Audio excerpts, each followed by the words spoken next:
কবরগুলো আমাদেরকে এই কথাই বলে যে আমরা একদিন ছিলাম, আজকে তোমরা আসো ফকফকে দুনিয়ায়, একদিন আমাদের মতো অন্ধকার ঘরে তোমরাও আসবে। কবির কথাই সত্য, মিলে খাক মে আহলে শাহ कैसे कैसे জমি খা গই নওজোয়া कैसे कैसे। কত বাদশাহী তো মাটির নিচে শেষ হয়ে গেল, কত জমিনই তো কত যুবককে অস্তিত্বহীন করে দিল। এটাই সত্য। আজল নে না ছোড়া কেসরা না দারা, মৌত আজ পর্যন্ত কাউকে ছাড়ে নাই। মৌতকে ফাঁকি দেওয়া যায় না, ওভারটেক করা যায় না। কোরআন এটাই বুঝায় ইউদরিকাল মৌত, মৌত তোমাকে ধরবেই ধরবে। সীমারেখা আসতে দাও, থাবা আসতে দেরি হবে না। ভাগবে তো ভাগবে কোথায়, আইনাল মাফার।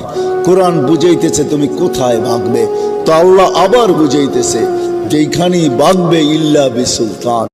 কবরগুলো আমাদেরকে এই কথাই বলে যে আমরা একদিন ছিলাম, আজকে তোমরা আসো ফকফকে দুনিয়ায়, একদিন আমাদের মতো অন্ধকার ঘরে তোমরাও আসবে।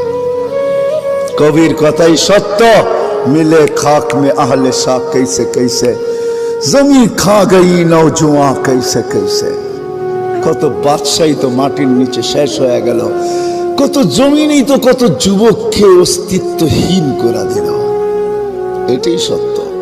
আজল নে না ছোড়া কেসরা না দারা, মৌত আজ পর্যন্ত কাউকে ছাড়ে নাই।